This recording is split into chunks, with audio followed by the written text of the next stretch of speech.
Lucas capítulo 6, y quiero que leamos nuevamente este pasaje en el que estamos reflexionando durante varios viernes.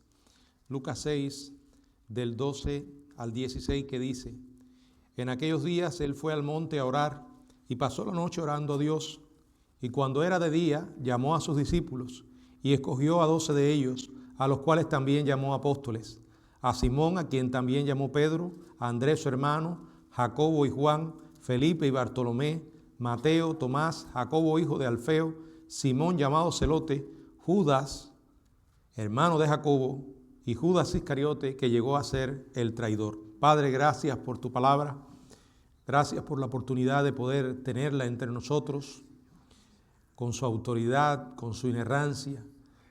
Ahora, Señor, ayúdanos a llegar a toda verdad a través de tu Espíritu. En el nombre de Jesucristo. Amén. ¿Pueden sentarse? Continuamos con esta serie de estudios sobre el Evangelio de Lucas. Especialmente estamos en estos hombres comunes. Hemos estado mirando a aquellos hombres a los que el Señor llamó para formar parte de sus discípulos.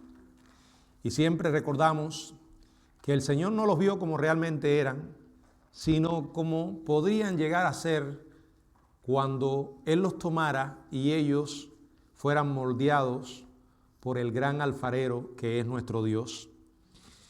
A veces muchos creyentes se preguntan, ¿puede Dios usarme? Claro que sí. Si te pones a considerar en la vida de estos hombres que hemos estado meditando durante estos viernes, sus características, eran todos improbables humanamente para formar parte de los 12 hombres que transformarían al mundo. Como también he estado diciendo hasta aquí, si usted y yo formáramos parte de un comité, una comisión que tuviera la gran responsabilidad de seleccionar a los 12 discípulos del Señor y nos llegaran los resumés de estos 12 hombres, no hubiéramos aprobado ni a uno. Sin embargo, el Señor dice en su palabra, porque mis pensamientos no son vuestros pensamientos. Yo no miro lo que mira el hombre mira lo que está delante de sus ojos, pero Jehová mira el corazón. Y el Señor los miraba no como eran, sino como podían llegar a ser. Y al igual que todos los líderes espirituales, estos hombres eran seres humanos con temperamentos diversos, temperamentos difíciles. Pedro, Jacobo y Juan eran individuos, como hemos estado mirando, dinámicos, francos, de iniciativa. Andrés constantemente ensombrecido por su destacado hermano Pedro, que siempre actuaba más en un segundo plano. Los siguientes dos individuos que nos corresponden estudiar hoy son Felipe y Bartolomé. Felipe y Bartolomé o Natanael. También eran hombres tranquilos, analíticos, reflexivos y que preferían trabajar tras bambalinas. No estaban buscando la luz del reflector público, sino preferían el anonimato, pasar desapercibido. No eran personalidades, como ya dijimos, como Pedro, como Jacobo, como Juan. Sin embargo, esto no impidió en manera alguna que Dios los pudiera usar. También tenían defectos y el Señor les hizo pasar por diferentes experiencias que los ayudaron a madurar. Vamos a ver al primero. El primero es Felipe. Allí en el capítulo 14 se menciona Felipe y después dice, y Bartolomé. Felipe. Bueno, Felipe es un nombre griego y el significado de este nombre griego es amigo de los caballos. Así como el resto de los 12, Felipe era judío, pero su nombre judío no está registrado.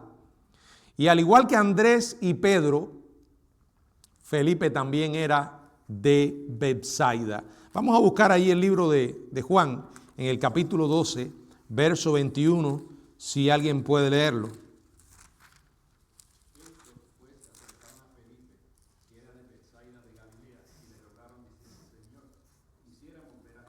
Dice que Felipe, que era de Betsaida de Galilea, al haberse criado en la misma aldea pequeña, Felipe, Pedro y Andrés se conocían muy bien. Y al igual que Pedro y Andrés, es muy posible que Felipe fuera también del mismo oficio que ellos, pescador. Ahora, no se da mucha información sobre Felipe, pero lo que se conoce de él en los evangelios viene específicamente de 4 incidentes registrados en un evangelio específico, el evangelio de Juan. Felipe aparece primero en Juan capítulo 1, verso 43. Dice la palabra: el siguiente día quiso Jesús ir a Galilea y halló a Felipe y le dijo: sígueme. Aquí Jesús llama a Felipe al día siguiente de que llamara a Andrés, Juan y Pedro, en los versículos que están anteriormente, de 35 al 42. Y entonces en el verso 43 dice que quiso Jesús ir a Galilea y halló a Felipe y le dijo: sígueme. Bueno, no es al único que el Señor le dice sígueme, ¿verdad? Pero cada vez que el Señor hace este llamado es importante que todos estemos conscientes. Jesús mirar a esa vida estaba mirándolo todo. Tú y yo estamos limitados. Miramos a alguien y solo vemos la apariencia, lo externo.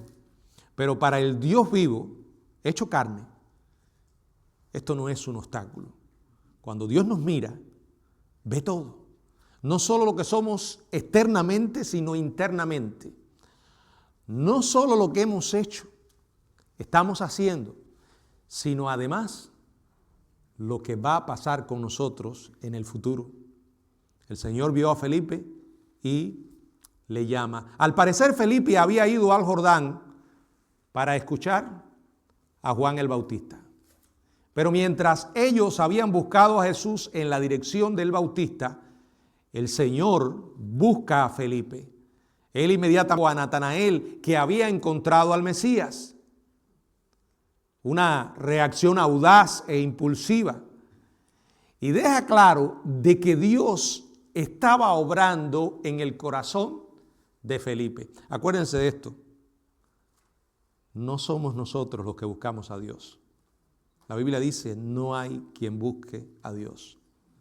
Y aun cuando nos parezca desde nuestra perspectiva que nosotros buscamos a Dios, no es más que el resultado de que Dios nos ha estado buscando, de que Él nos buscó primero. Y aquí el Señor estaba obrando en el corazón de Felipe, sin vacilar, que sin vacilar se comprometiera al instante con Cristo. Esto era algo realmente ajeno al carácter de Felipe. Felipe no era ese tipo, no era de esa naturaleza, como se nos revela, por ejemplo, en la alimentación de los 5,000. Al ver aquella enorme multitud que habría incluido a mujeres y niños, además de los 5,000 hombres, miren lo que sucede. Vamos a ver Juan capítulo 6, verso 5, si alguien puede leerlo. Cuando alzó Jesús los ojos y vio que había venido a él gran multitud, dijo a Felipe: ¿de dónde compraremos pan para que coman esto? Es interesante que Jesús se dirigiera a Felipe. Él sabía que Felipe necesitaba esta pregunta. Y como dice la palabra en el verso 6, ¿verdad? Dice, pero esto decía para probarle, porque él sabía lo que había de hacer. O sea, Jesús no estaba tratando de improvisar o elaborar un plan, ya él lo tenía. Él siempre sabe lo que hace. Y es interesante que la palabra nos diga que lo decía para probarle. Felipe, previendo la dificultad de hallar comida en un lugar desierto y con una multitud tan grande, se puso a calcular mentalmente el tamaño. Pero cuando el Señor le habló, él ya había procesado los datos y miren su respuesta. Verso 7. Felipe le respondió, 200 denarios de pan no bastarían para que cada uno de ellos tomase un poco. ¿Qué vemos acá? Hermano, una actitud que a veces nosotros implementamos en nuestras vidas. Reproducimos, hacemos lo mismo. ¿Cuántas veces en medio de los grandes desafíos nos enfocamos en el problema, en la dificultad, en lo inmenso del problema? Y se nos olvida, como a Felipe, que nuestro Dios también hace milagros de matemática. Lo poco en las manos del Señor puede ser mucho. Y eso es lo que no pensó Felipe. Felipe falló en una de las pruebas clave del liderazgo. Como dije, era alguien humano y necesitaba que el Señor le diera forma. En lugar de tener un sentido de lo posible, tuvo un sentido de lo imposible. Y vuelvo, nosotros muchas veces hacemos lo mismo. Si yo les pidiera a ustedes que definieran teológica y bíblicamente a Dios, creo que la mayoría podría decir muchos atributos de Dios. Y creo que la mayoría podríamos mencionar que Él es omnipotente, omnisapiente, omnisciente. O sea, Dios es todopoderoso. Pero la pregunta es, ¿en la práctica lo creemos? ¿Es el Dios de nuestra mente realmente del mismo tamaño que el Dios de la Biblia? ¿O lo hemos rebajado con nuestra falta de fe? Por eso no podemos ser muy duros con Felipe, ¿no? Su enfoque en hechos y cifras le llegó a ahogar la fe. Andrés, por otra parte, le llevó a Jesús un muchacho que tenía un pequeño almuerzo. Ya esto lo mencioné en el último estudio. Y su fe fue honrada cuando el Señor usó ese pequeño recurso de una manera milagrosa. Alimentó la multitud. Siempre que leo esta historia me pregunto, bueno, ¿no podía el Señor, aquel Dios que creó el universo de la nada, dijo y fue hecho, haber alimentado a aquella inmensa multitud sin necesitar del pequeño almuerzo de aquel niño? Claro que hubiese podido y puede hacerlo, pero Dios quiere usarnos y quiere usarnos su gloria. Como dije, un rasgo de la personalidad de Felipe, alguien que se enfocaba en las dificultades, que veía el tamaño inmenso de los problemas y que la fe era ahogada muchas veces al enfocarse en estas cosas. Un incidente registrado en Juan 12 proporciona otro ejemplo de su personalidad. Juan capítulo 12, verso 20, si alguien puede leerlo.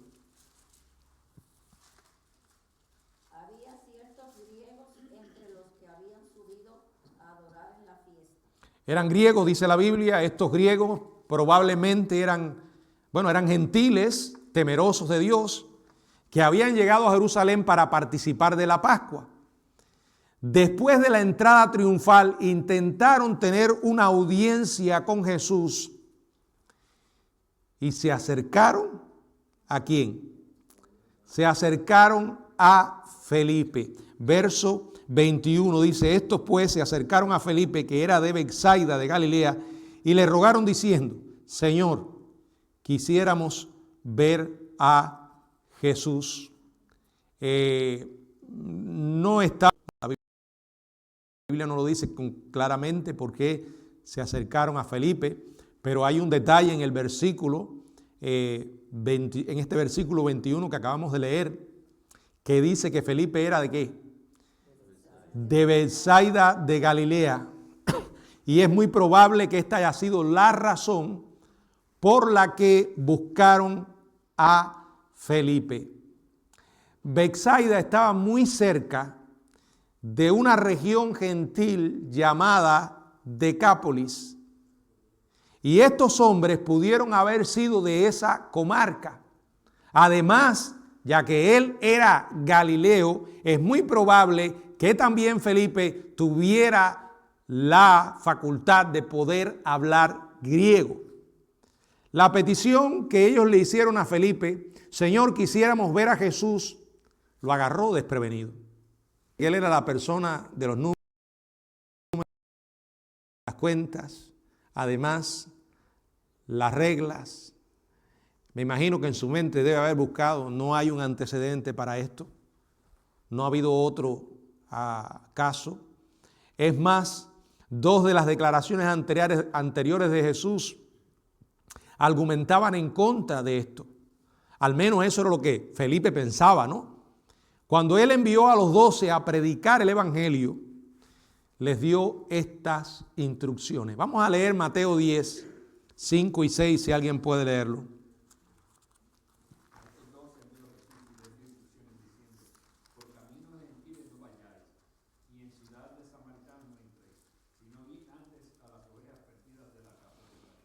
El Señor no estaba desechando a los gentiles.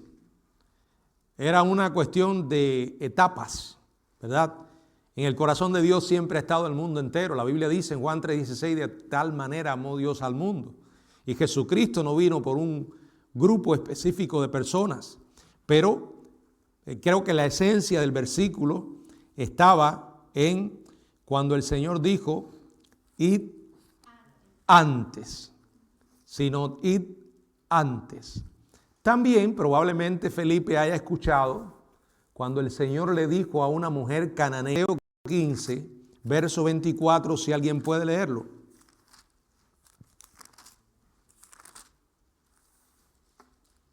Respondiendo dijo, no soy enviado sino a las ovejas perdidas de la casa de Israel. Dice él, no soy enviado sino a las ovejas perdidas de la casa de Israel. Bueno, estos incidentes de los que Felipe había participado ya era suficiente para hacerle dudar. ¿Será correcto llevar gentiles, presentarle gentiles al Señor? Pero en su estrecho enfoque, con relación a los métodos y a los procedimientos, él no entendió bien. No entendió que las declaraciones del Señor no pretendían prohibir a los gentiles que llegaran a Él, sino de que había prioridad en su ministerio a los judíos primeramente y también a los griegos. Romanos 1:16. Se le olvidó o no recordó en ese momento que también Jesús había dicho en Juan capítulo 6, verso 37, Juan 6, 37, todo lo que el Padre me da, vendrá a mí. Y el que a mí viene, bueno, parece que también había olvidado Juan 10, 16, donde dijo el Señor, tengo otras ovejas, ahí se estaba refiriendo a los gentiles, que no son de este redil, Israel. Aquellas también debo traer y oirán mi voz y habrá un rebaño y un pastor. Repito, en el corazón de Dios ha estado siempre el mundo entero. Entonces, inseguro de saber qué hacer o cómo proceder, miren lo que dice Juan capítulo 12, verso 22. Felipe fue y se lo dijo. Claro, ya Andrés era diferente. Andrés era un misionero por naturaleza. Andrés, como dijimos en el último estudio, le encantaba traer personas a Jesús. Fue y se lo dijo a Andrés. Entonces Andrés y Felipe se lo dijeron a Jesús. Esa era la personalidad de Felipe. Pero hay un último destello de Felipe en el Nuevo Testamento. Ahora la escena es el aposento alto, la noche de la traición y el arresto del Señor. El Señor hace una afirmación tremenda. Bueno, una afirmación que quedó registrada en los evangelios, que siempre empleamos para hablar el evangelio a las vidas que no conocen a Cristo y explicarles quién es Jesús. Juan 14, 6. Si alguien puede leerlo, por favor. Jesús le dijo, yo soy el camino y la verdad y la vida. Nadie viene al Padre sino por mí. O sea, Él está diciendo que Él es el único medio de salvación y el único medio a través del cual una persona puede ir al cielo. Jesús es la única fuente de salvación, como dice Hechos en el capítulo 4, verso 12, dice la Biblia, y en ningún otro hay salvación, porque no hay otro nombre bajo el cielo dado a los hombres en que podamos ser salvos. Esto es más o menos lo mismo de Juan 14, 6. La exclusividad del evangelio en cuanto a que solo hay un Salvador. Jesucristo no es una opción entre muchas, es la única. Jesucristo no es un camino entre muchos, una verdad entre muchas, no es una vida entre otras fuentes de vida, no, Él es la vida, Él es el camino, es la verdad. Y conocer a Jesús es conocer al Padre. Jesús continuó esta afirmación de Juan 14, 6 con una declaración de su deidad. Había dicho que Él es el único medio para ir al Padre. Y luego en el verso 7 dice, si me conocieseis, también a mi Padre conoceríais. Y desde ahora le conocéis y le habéis visto. ¿Por qué? Bueno, para empezar, el Padre es espíritu. Nadie ha visto jamás a Dios Padre. Y de este lado es imposible para el hombre mientras vive contemplar la inmensidad de la gloria de Dios. Por eso cuando algunas personas tenían manifestaciones de esa gloria, lo primero que pensaban era, sobre todo en el Antiguo Testamento, voy a morir. Bueno, y también en el Nuevo Testamento que caían postrados, ¿no? ¿Qué dice Juan 1:18? Juan 1:18. A Dios nadie le dio jamás. El unigénito Hijo que está en el seno del Padre, Él le ha dado a conocer. El Hijo, Dios Hijo. Conocer a Jesús es conocer al Padre, ya que las personas de la Trinidad son una en su misma esencia, aunque a su vez son tres personas. Al haber conocido a Jesús a través de los años de su ministerio terrenal, los discípulos también conocieron al Padre. Y en ese momento, después de esa extraordinaria declaración, donde Felipe hizo una de las declaraciones más ignorantes que cualquiera de los apóstoles pudo haber hecho. Juan capítulo 14, verso 8. Uno se pregunta, Felipe, ¿dónde estabas? Vaya, si en aquel momento hubiesen existido los celulares, uno diría, cuando el Señor estaba diciendo esto, Felipe estaba en la bobería con el celular. Pero parece que su cabeza andaba por otra parte. No entendió o no, yo no sé. Increíblemente Felipe falló en captar no solamente lo que Jesús acababa de decir, sino también toda la enseñanza que había oído y los milagros que había visto durante los años de ministerio que Jesús había compartido con él. Jesús le reprende por esta declaración. verso 9, le dice, ¿tanto tiempo hace que estoy con vosotros, Felipe, y no me has conocido? O sea, está recordándole a Felipe todo lo que él había visto. ¿Cómo es posible, Felipe? El que me ha visto a mí, ha visto al Padre. ¿Cómo pues dices tú? Muéstranos al Padre. Luego reprende a Felipe por no entender esta realidad a pesar de lo que había visto. Verso 10, ¿no crees que yo soy en el Padre y el Padre en mí?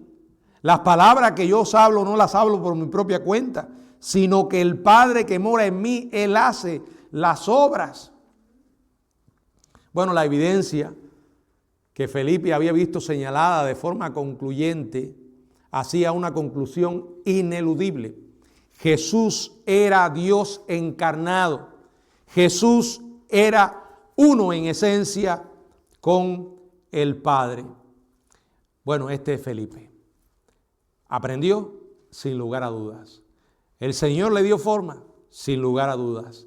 El poder de Dios fue sobre él y este hombre murió como todos los demás, excepto Judas, siendo fiel hasta sus últimos días.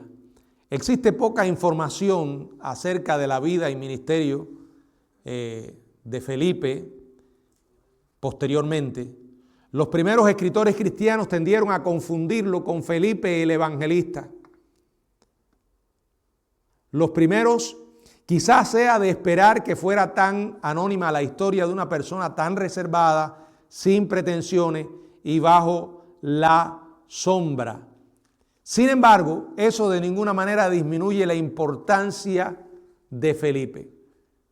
Este hombre escéptico, analítico, pesimista, de capacidad limitada, débil, de fe y de entendimiento imperfecto, fue, no obstante, una de las personas más importantes en la historia del mundo, en la historia del cristianismo.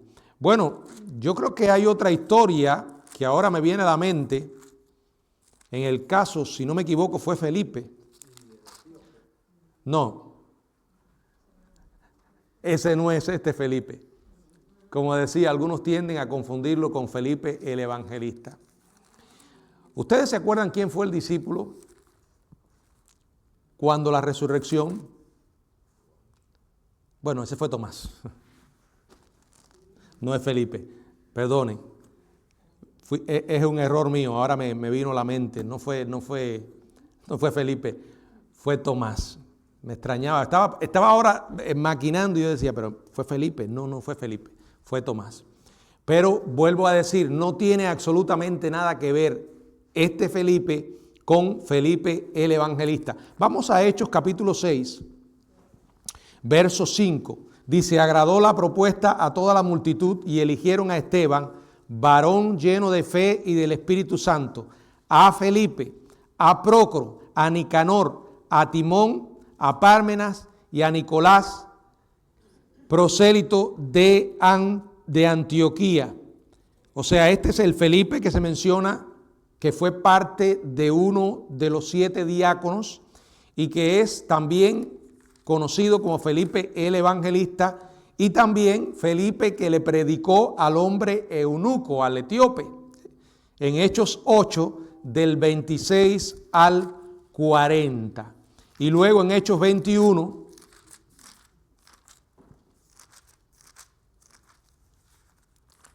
Hechos 21, verso 8, dice, y al otro día saliendo Pablo y los que con él estábamos, fuimos a Cesarea y entramos en casa de Felipe el evangelista, que era uno de los 7, posamos con él. O sea, son dos personas diferentes. Ahora, el hecho de que Felipe haya aparecido de una manera tan escasa en los evangelios no disminuye su importancia. Repito, fue uno de los hombres que Dios llamó y que usó hasta sus últimos días. Realmente no sabemos, no tenemos detalle de cómo murió, pero sí creemos que murió como el resto, siendo fiel al Señor. Siendo fiel al Señor. Vamos a ver ahora el otro discípulo que quiero considerar, y es Bartolomé, que también es Natanael. Bartolomé aparece con ese nombre en cada una de las 4 listas de los 12 en el Nuevo Testamento. Pero el apóstol Juan lo llama Natanael. Ambos nombres se refieren al mismo individuo. Bartolomé significa hijo de Tolmai en hebreo. Por tanto, su nombre completo era Natanael, hijo de Tolmai. En las listas de los evangelios sinópticos, su nombre sigue inmediatamente al de Felipe, lo que probablemente es un indicio de la estrecha relación entre los dos. Es más, fue Felipe quien le presentó a Natanael al Salvador. El Nuevo Testamento registra aún menos información de Bartolomé o Natanael que de Felipe. Su única aparición narrada, aparte de la lista de los apóstoles, está en Juan capítulo 1,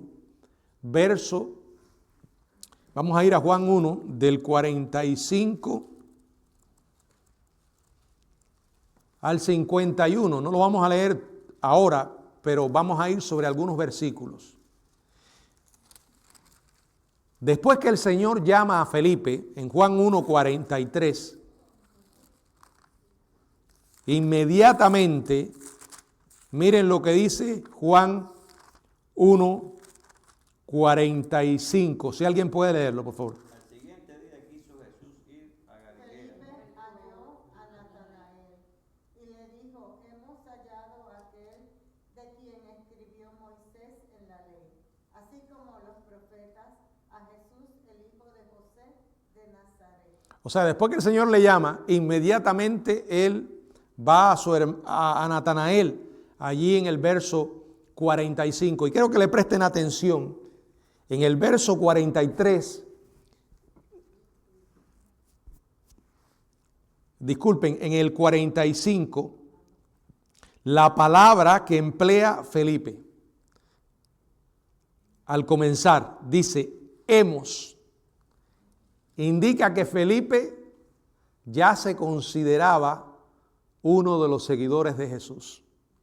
La descripción que hace de él como aquel de quien Moisés y los profetas escribieron, es decir, el Mesías, muestra que Felipe sabía que Natanael iba a entender, porque Natanael era un estudioso del Antiguo Testamento, un buscador de la verdad divina. Pero la reacción de Natanael a Felipe con esta emocionada afirmación revela un aspecto diferente de su personalidad. Conocía las Escrituras, pero hasta este momento era un hombre con cierto, o responde en este caso, con cierto escepticismo, cuando su amigo viene y le dice esto. Le pregunta a él retóricamente en el verso 46, ¿de Nazaret puede salir algo de bueno? Bueno, esta no fue una pregunta basada en la predicción del Antiguo Testamento de que el Mesías nacería en Belén, según Miqueas 5:2. En realidad, lo que estaba manifestando Natanael aquí eran prejuicios. Los galileos eran despreciados por los de Judeas, los consideraban gente tosca, faltos de educación. Natanael era galileo de la aldea de Caná.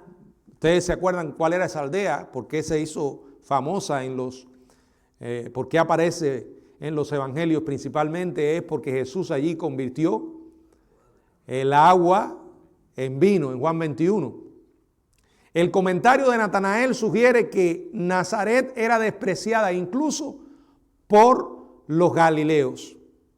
Entonces pensaba, es difícil que el Mesías venga de ese lugar Tan insignificante era Nazaret que ni siquiera se le menciona en el Antiguo Testamento, tampoco se le menciona en el Talmud, ni siquiera en los escritos del historiador Josefo. Para Natanael era inconcebible que el Mesías viniera de un pueblo tan desconocido. Hagan una pausa, reflexionen en eso. Ahí tenemos una evidencia más de que la historia de los evangelios, la misma palabra de Dios, no es de manufactura humana. El evangelio mismo, si usted y yo hubiésemos escrito una historia de un Salvador por un mundo que lo necesitaba, no se nos habría ocurrido que el Salvador viniera de ese lugar y con ese origen prácticamente tan desconocido. Aquí tenemos una enseñanza: el prejuicio impide ver la verdad, ciega a las personas con relación a la verdad. En cierto sentido fue prejuicio lo que impidió a la nación de Israel aceptar a Jesús como el Mesías. Y escuchen esto: nadie nace con prejuicios. Es algo que se aprende. A veces es transmitido de nuestros padres, ¿verdad? Del ambiente en que nos hemos formado. Pero la realidad es que el prejuicio hace daño y el prejuicio impide ver la verdad. La mayoría de los israelitas tenían el mismo desprecio de Natanael por Nazaret y por eso rechazaron a Jesús sin pensarlo dos veces. Si se hubieran tomado tiempo para investigar, habrían descubierto que él había nacido en Belén, exactamente donde el Antiguo Testamento predijo que nacería. Bueno, la reacción de Natanael es una evidencia de que este hombre no había escapado del prejuicio, un prejuicio que se había extendido en toda la sociedad judía. Y sin inmutarse por ese comentario cínico de Natanael, Felipe le lanza un reto. En el verso 46 le dice: ven y ve. Para su mérito, el corazón anhelante de Natanael venció a su prejuicio. Estaba buscando, a pesar de sus prejuicios, fue con Felipe a reunirse con Jesús. Y tremendo lo que sucede. Verso 47, si alguien puede leerlo. Cuando Jesús vio a Natanael que se le acercaba, dijo de él: he aquí un verdadero israelita en quien no hay engaño. Bueno, tremendas palabras.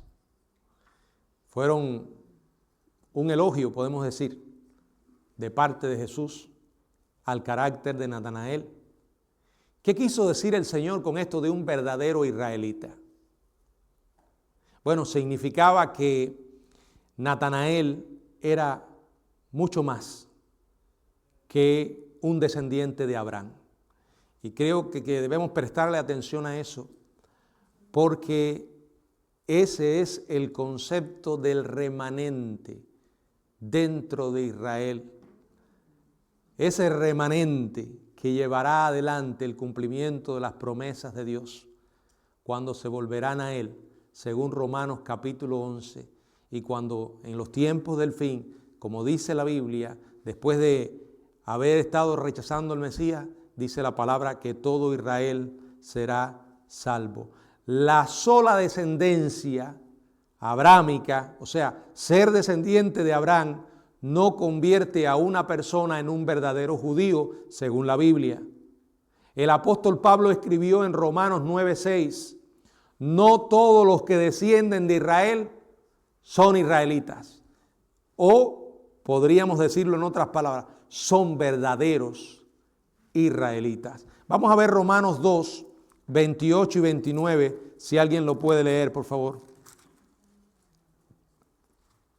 Dice, pues no es judío el que lo es exteriormente, ni es la circuncisión la que se hace exteriormente en la carne, sino que es judío el que lo es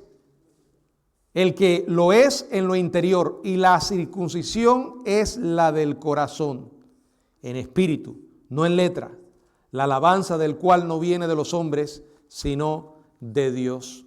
Y Jesús identifica a Natanael como un miembro, como uno del remanente de creyentes que adoraban al Dios vivo y verdadero.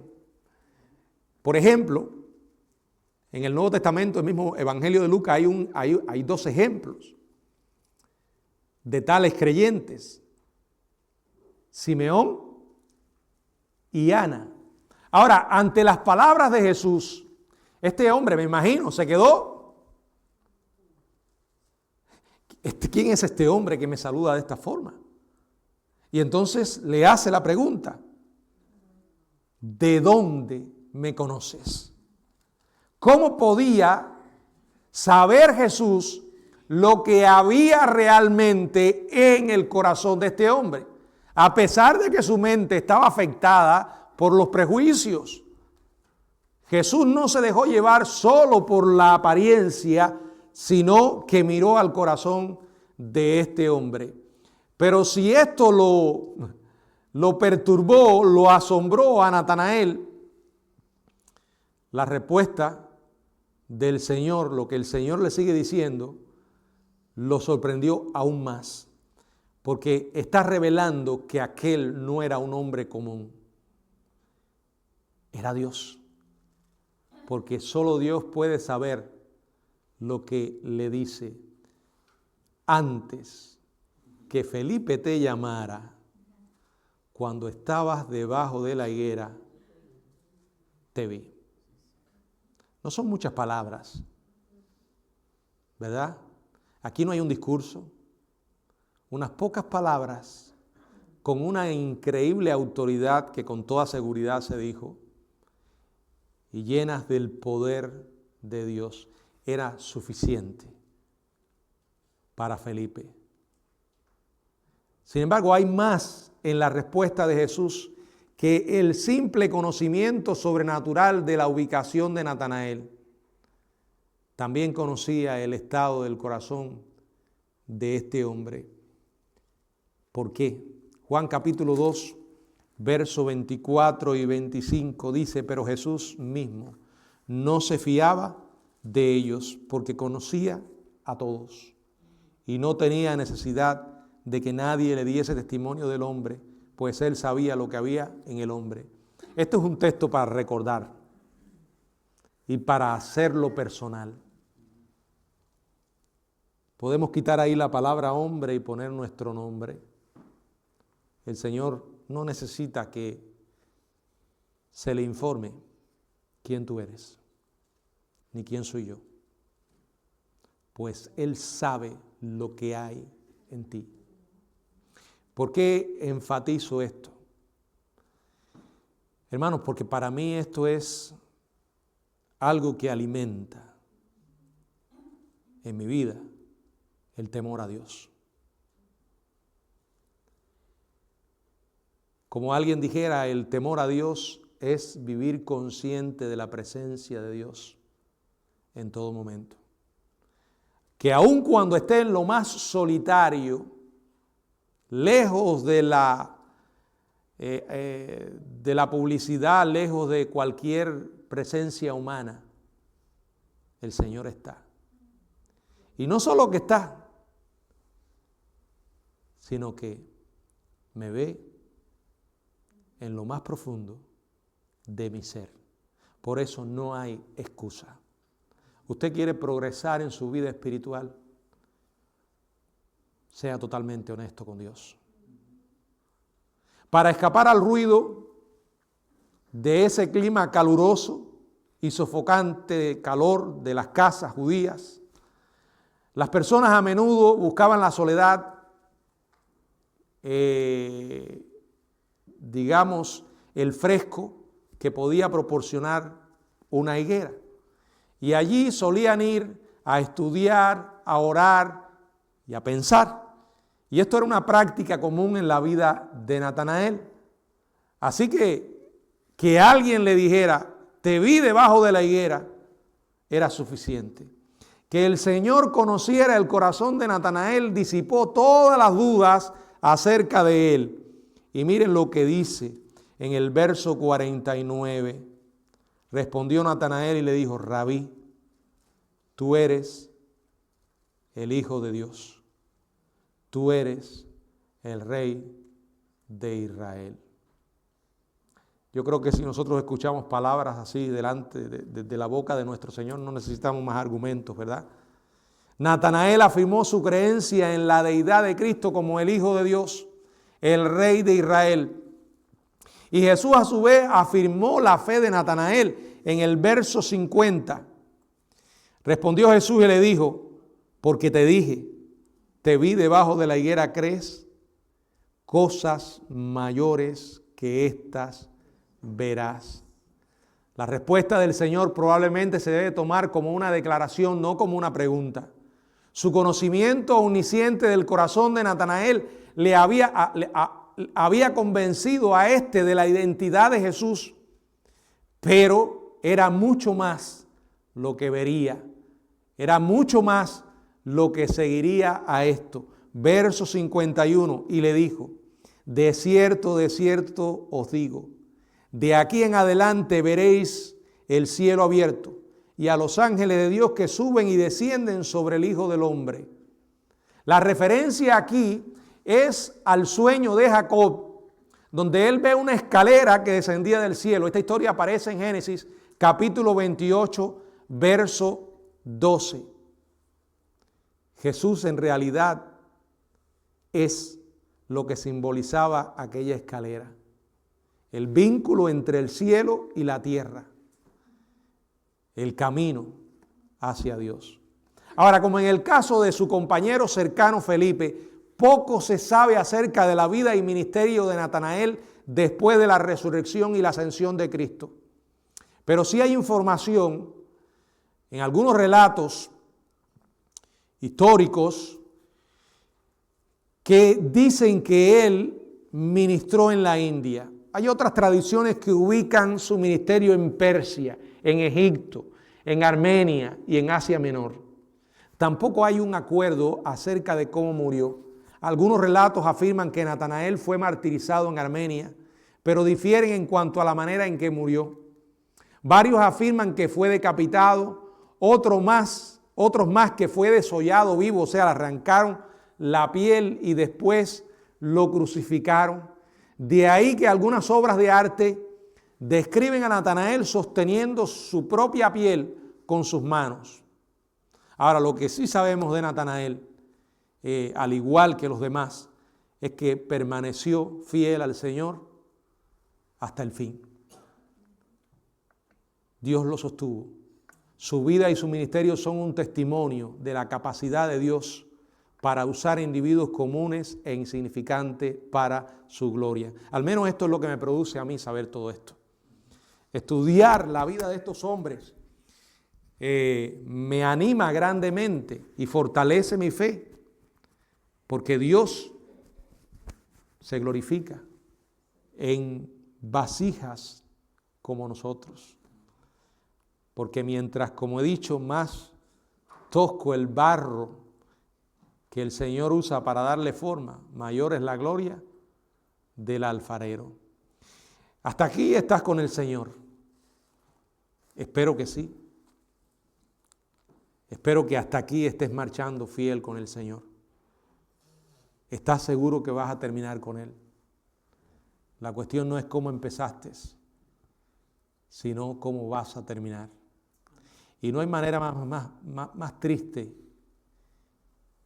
que terminar nuestros días lejos del Señor. Por eso la Biblia habla de perseverancia. Y esa perseverancia implica un costo. No es que fuimos salvos por gracia y ahora somos salvos por obras, sino que la obediencia implica negación. La obediencia implica tomar decisiones todos los días. No te rindas y no te desanimes si caes o tropiezas. El ser humano implica una vida imperfecta. Pero si vienes a Dios con un corazón arrepentido frente al pecado en el cual pudiste haber caído y le dices al Señor, Señor, fallé, o tal vez tengas que decirle, Señor, fallé otra vez, ayúdame, dame la fuerza, dame el poder para vivir para tu gloria, dame la capacidad para en tu nombre decir no al pecado y sí a ti. Úsame, Señor. Gracias por dejar en tu palabra tantos ejemplos de cómo tú puedes usar personas comunes y corrientes, gente imperfecta, para hacer tu obra. Dios te quiere usar. Dios me quiere usar. Dios te quiere seguir usando y Dios me quiere seguir usando. ¿Estás dispuesto a ponerte en las manos del Señor? ¿Estás dispuesto a darle el tiempo que necesita? No eres capaz de imaginar lo que Dios puede hacer con tu vida si decides ponerte incondicionalmente en sus manos. No te va a importar nada más. Que Dios nos ayude a poder tomar esta gran decisión de seguir a Cristo sin importar el costo de la obediencia. Que el Señor nos bendiga.